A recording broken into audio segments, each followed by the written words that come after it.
दोस्तों नमस्कार। मैं सुजय प्रकाश उपाध्याय हूँ। मैं एक ज्योतिषी हूँ और मैं रोज़ ज्योतिषीय किसी न किसी बिंदु पे, किसी न किसी विषय पे, किसी न किसी जन्म कुंडली पे विचार करता हूँ आपके सामने। आज भी एक विषय है। यह विषय है विवाह में होने वाली देरी और विवाह के बाद उपजे समस्याएं, तलाक, अन्य समस्याएं और उसका निदान। देखिए, जीवन में विवाह एक बहुत ही महत्वपूर्ण पहलू है। सामाजिक व्यक्तिगत समरसता को बनाए रखने के लिए विवाह की प्रासंगिकता है। व्यक्ति के सम्यक शारीरिक और वैचारिक विकास के लिए भी विवाह की ज़रूरत है। विवाह की ज़रूरत सृष्टि, सृजन और इस संसार को चलाने के लिए भी है। और विवाह की ज़रूरत स्त्री पुरुष के कुछ शारीरिक और मनोवैज्ञानिक चाहतों के लिए भी है। हमारे समय में भी विवाह हुआ करता था, आज भी विवाह होता है। हमारे समय में हमारे माता पिता की जो भूमिका है वो थोड़ी अधिक होती थी। अब हमारे माता पिता की भूमिका इतनी ही है कि चयन किया हुआ लड़का या लड़की या वर और वधू, इसको हम लोग सोलेमनाइज कर देते हैं। पहले जो वर वधू का मिलान, जन्म कुंडली का मिलान होता था, इसकी जो आवृत्ति है यह अब कम हो गई। अब गण मिलान, कूट मिलान, तारा मिलान, ग्रह मैत्री मिलान, योनि मिलान, नाड़ी मिलान वगैरह वगैरह जो हम लोग कर पाते थे वह अब नहीं हो पाता। विवाह के बाद पति पत्नी ज्योतिष को संपर्क करते हैं, लेकिन तब यह संपर्क होता है विवाह के बाद उपजे समस्याओं के संबंध के निराकरण के लिए। विवाह के बाद आई हुई जो पीड़ा है, जो त्रासदी है, जो तनाव है, जो संघर्ष है और जो मानसिक अशांति है, उसके लिए लोग हमारे पास आते हैं, हम ज्योतिषियों के पास आते हैं। मैंने गौर किया है कि शादी के पहले आने वाले लोगों की संख्या कम होती है। शादी के बाद जब घर में एक विशेष तरह का तनाव घर लेने लगता है, एक विशेष तरह का तनाव जब समस्त घर और बाहर में जीवन को विषाक्त करने लगता है, जब लड़ाइयाँ होने लगती है, जब तू मैं होने लगती है, जब गाली गलौज पे बात आ जाती है, जब घर छोड़ने की बात आती है, जब अलग हो जाने की बात आती है, बच्चा किसके पास रहेगा इसकी बात आती है, तब लोग ज्योतिषियों की शरण में आते हैं।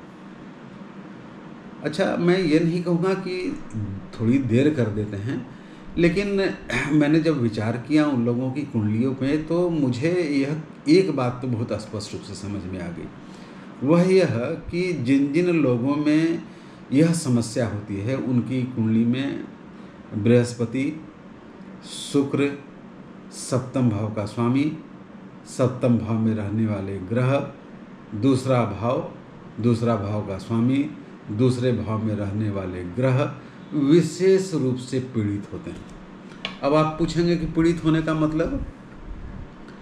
अब जैसे सप्तम भाव के लीजिए, सप्तम भाव में शनि हो जाए, पीड़ित है। लेकिन हमेशा शनि पीड़ित होगा क्या? नहीं। मकर और तुला में वह पीड़ित नहीं होगा, लेकिन वह मेष में हो, वह अन्य राशियों में हो, वह राहु के साथ हो, वह केतु के साथ हो, वह मंगल के साथ हो, तो मंगल भाव, सप्तम भाव पीड़ित माना जाएगा। उसी तरह से दूसरा भाव कब पीड़ित माना जाएगा?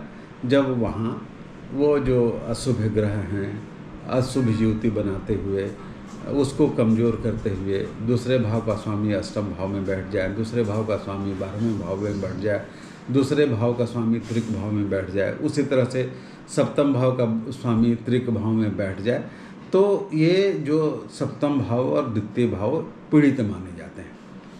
अच्छा, बृहस्पति भी यदि सप्तम भाव में बैठ जाए तो वह स्थान को नाश ही करता है। मैंने कई बार देखा है, खास करके यदि वह मकर राशि में हो तो सप्तम भाव पीड़ित हो जाता है। उसकी दृष्टि बहुत अच्छी होती है, लेकिन सप्तम भाव में बैठा हुआ गुरु कोई बहुत अच्छा फल नहीं देता। उसी तरह से शनि की भी यदि दृष्टि पड़ती है सप्तम भाव पर तो वह भाव भी पीड़ित माना जाता है। अच्छा, केवल सप्तम भाव पे ही नहीं, सप्तम भाव के स्वामी पर शनि की दृष्टि हो जाए, दूसरे भाव पर शनि भाव की दृष्टि हो जाए, दूसरे भाव के स्वामी पर हो जाए। अच्छा, आप पूछेंगे कि दूसरा भाव क्यों ले रहे हैं आप? दूसरा भाव इसलिए है कि दूसरा भाव केवल धन का नहीं है, वह कुटुंब का भी है, वह अपने परिवार का भी है, वह अपने बाल बच्चों का भी है। तो जब हम विवाह देखते हैं तो हम कुटुंब को भी देखते हैं। तो खैर छोड़िए, अब शादी हो गई, शादी तो हो गई, चाहे जैसे भी हुई, और चाहे जिन कारणों से वो परेशानी उनको हो रही है, वो परेशानी तो हो रही है। अच्छा, मैंने यह भी देखा है कि जिस लड़की का जो जन्म नक्षत्र है वह चाहे आद्रा हो, चित्रा हो, शतभिषा हो, कृतिका हो,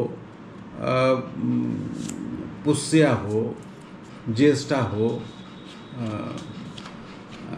जैसे ऐसे जो कुछ नक्षत्र हैं जो इनकी जन्मी जो जातिकाएं होती हैं उनकी समस्या, वैवाहिक समस्या जरूर होती है। फिर मैंने यह भी देखा है कि सूर्य भी जो जाया भाव को यदि पीड़ित कर दे, सूर्य भी एक क्रूर ग्रह है, यदि वह स्वग्रही होकर नहीं है, यदि वह उच्च का होकर नहीं है, तो वह सप्तम भाव को पीड़ित करता है। तो पीड़ित अवस्था में लोग आ गए, अब तो आ गए, अब क्या कोई उपाय नहीं हो सकता? क्या उनको उसी तरह से पीड़ा, त्रासदी, कष्ट, संघर्ष में जूझते हुए छोड़ देना चाहिए? क्या जो जीवन में हलचल मची हुई है, इस हलचल का कोई शांतिकरण नहीं है, इसका कोई शुद्धिकरण नहीं है? क्या इसका जो जो जो जंजाल बन पड़ा है, जो त्रासदी हो पड़ी है, जो कष्ट हो पड़ा है, जो झंझावत सामने आ सके हैं, इसका कोई निराकरण नहीं है? नहीं, ऐसी बात नहीं है। आज तो मैं उन्हीं चीज़ों की ही चर्चा करने आया हूँ। पहले आप थोड़ा सा जग जाएं शादी से पहले तो बेहतर है, निश्चित रूप से बेहतर है। आप देख लें कि आपकी बृहस्पति की स्थिति कैसी है, शुक्र की स्थिति कैसी है, आपके सप्तमेश भाव कैसे हैं, आपके दूसरे भाव कैसे हैं, आपके सप्तम भाव पर पड़ने वाले ग्रहों की दृष्टि कैसी है, और जो आपका होने वाला पति या होने वाली पत्नी है उससे जो ग्रह मैत्री है भावों की वह हो रही कि नहीं, संतान भाव कैसा है, क्योंकि संतान भाव पति पत्नी के बीच एक बड़ा सेतु का काम करता है, एक बड़ा प्रेम सेतु का काम करता है, एक बड़ा आत्मीयता के सेतु का काम करता है। तो ये सब देख लें तो बहुत अच्छा। अब मान लीजिए नहीं देखा गया और बाकी समस्याएं होने लगी, लोगों में झंझट शुरू हो गए, लोगों में वैचारिक झंझट शुरू हो गए, लोगों में बाताबाती और तू मैं की स्थिति आ गई, गाली गुत्ता की स्थिति आ गई, घर छोड़ने की बात आ गई। तो क्या उनको वैसे ही छोड़ दिया जाए या ज्योतिष में कोई रेमेडी है? ऐसा लोग पूछते हैं, मेरे पास आते हैं। तो मैंने कुछ जो उपाय मैंने बताए हैं उसको 2-3 उपाय मैं बराबर बताता हूँ, उसकी चर्चा मैं आज करने वाला हूँ आपसे। मैं सबों को कहता हूँ कि आप ऐसा कीजिए कि एक तो बृहस्पति का उपाय कर लें। आप बृहस्पति में आप पीला पुखराज पहन लें, तर्जनी उंगली में 5 रत्ते से ऊपर का हो। यदि आप यह करने में समर्थ नहीं हैं तो एक साबुत हल्दी को रेशमी पीले कपड़े में ताबीज़ नुमा बना के एक साथ ही आप 10-15 बना के रख लें और हर 3 महीने पे उसको दाहिनी भुजा पे बांधते रहें। 3 महीने के बाद वह टूट जाएगा तो फिर आप नया वो दाहिनी भुजा पे बांध लीजिए और यह लगातार अनवरत करते रहिए। तो मैंने देखा है कि चमत्कारिक ढंग से स्थितियां बदलती हैं। पुखराज का पहले बृहस्पति को ठीक करने का, बृहस्पति के लिए विष्णु की आराधना जरूरी है। ओम नमो भगवते वासुदेवाय का पाठ कीजिए, या बृहस्पति का जो तांत्रिक मंत्र है ओम वृंग बृहस्पताय नमः वह पाठ कीजिए। तो बृहस्पति। दूसरी बात, एक मैं कात्यायनी देवी का मंत्र को 41,000 बार पाठ करने को कहता हूँ 21 दिन में। पहली बार आप 1000 कर लें और उसके बाद 20 दिन तक लगातार आप 2-2 हज़ार बार उसका पाठ करें। ये इनको करने वाले जो कर्मकांडी हैं वो बताते हैं कि ये 21 दिन पूरा होते होते यदि विवाह नहीं हो रहा है तो विवाह हो जाता है, या विवाह में जो समस्या उपजी है, आग पकड़ रही है, वो ज्वाला से घर जल रहा है, वो धीरे धीरे शांत होने लगता है। और मैंने बताया, वो सब तो नहीं लेकिन 90% लोगों ने आके बताया कि बड़ा कारगर है ये मंत्र है कि कात्यायनी महामाये महायोगिनीय धीरेश्वरी नंद गोप सुतम देवी पतिम में कुरुते नमः। ऐसा पाठ, इसको पहला दिन 1000 बार करना है और अगले 20 दिन 2-2 हज़ार बार करने हैं। 21वें दिन में इसकी पूर्णाहुति करनी है। इससे बड़ा लाभ मिलते मैंने देखा है और इसको कात्यायनी देवी का मंत्र कहते हैं।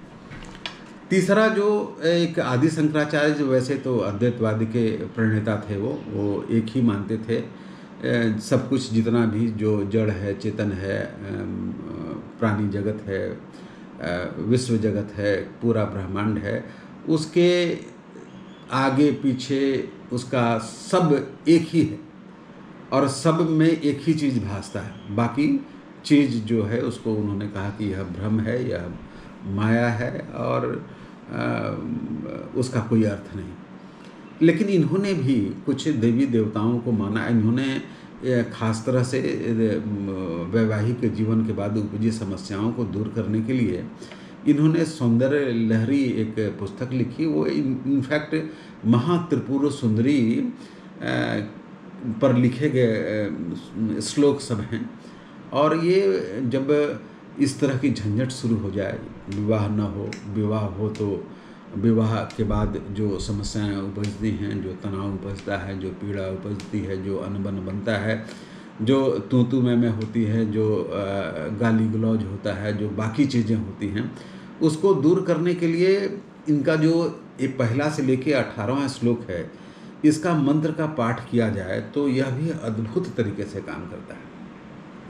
ये कहीं भी खोजेंगे आप, गूगल पे टाइप कर लेंगे सौंदर्य लहरी के स्रोत, उसके श्लोक, तो महात्रिपुर सुंदरी के श्लोक, तो वो आपको मिल जाएंगे। ये 18 श्लोक सिद्ध मंत्र हैं और इनका यदि करीब 1 महीने तक लगातार किया जाए, आप स्वयं करें या किसी पंडित से करवा लें, तो निश्चित जानिए कि आपको लाभ होता है। विवाह नहीं हो रहा है तो विवाह के ऑफर्स आने शुरू हो जाते हैं और विवाह के बाद जो समस्याएं उपजी हैं वो स्नेह महात्रिपुर सुंदरी की महाकृपा से कम होने लगते हैं।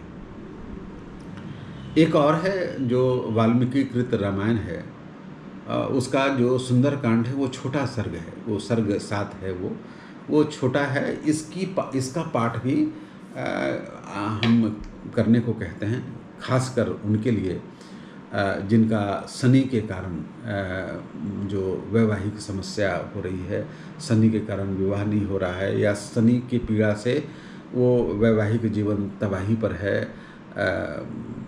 आपसी कष्ट है, पीड़ा है, त्रासदी है, अनबन है, तू में है, गजब की खराब स्थिति है। तो वैसी स्थिति में वाल्मीकि कृत रामायण का सुंदर कांड का जो 7वां सर्ग है, उसका पाठ करने को हम कहा करते हैं और सचमानी इसके असर होते हैं। आज के जीवन में, आज के मॉडर्न जीवन में बहुत तेरे तर्क देंगे कि इन सब चीज़ों से क्या होता है, ये सब बेकार की बात है, गलत बात है, ऐसी बात है। मैं तो अनुभूत चीज़ें आपको बता रहा हूँ, आप करके देखिए ना। 3 बातें मैंने बताई। बृहस्पति का उपाय कर लीजिए, या तो मंत्र का पाठ कीजिए, ओम नमो भगवते वासुदेवाय कीजिए, पोखराज पहन लीजिए, या हल्दी बांध लीजिए, ताबीज नुमा साबुत हल्दी को बांध लीजिए। और साबुत हल्दी कोई साधारण चीज़ नहीं है, प्रयोग करके देखिए आप। और फिर कात्यायनी देवी का जो मंत्र हमने बताया आपको, उस मंत्र का पाठ कर लीजिए। 21 दिनों तक पाठ करना है। पहला दिन 1000 और अगले 20 दिन 2-2 हज़ार। तीसरा मैंने कहा कि शंकराचार्य कृत जो महात्रिपुर सुंदरी का जो मंत्र है, जिसको सौंदर्य लहरी का मंत्र भी कहते हैं, इसके 18 श्लोकों को करीब 1 महीने तक इसका पाठ किया जाए तो विवाह नहीं हो रहा है तो विवाह हो जाएगा, और विवाह के बाद समस्या उपजी है तो महात्रिपुर सुंदरी की कृपा से वह समाप्त हो जाएगी। फिर हमने कहा कि वाल्मीकि कृत रामायण का जो सुंदरकांड सर्ग है हनुमान का, उसका पाठ करने से भी जो वैवाहिक जीवन की समस्या है इसका हल निकलता है, खास करके वैसी समस्या का जिसकी उत्पत्ति शनि के उपद्रव से होती है। तो चलिए आज हम इस वैवाहिक जीवन पर जो हमारा वीडियो है इसका दूसरी सीरीज है, दूसरा वीडियो है। वैवाहिक जीवन इतना बड़ा, इतना विस्तृत और इसका आयाम, इसका क्षेत्र इतना बड़ा है कि इस पर हम वीडियो लगातार बनाते रहेंगे। आज के दिन इतना ही। मेरे वीडियो को आप लाइक कीजिए, यदि अच्छा लगता है तो इसे आप सब्सक्राइब भी कीजिए, शेयर भी कीजिए।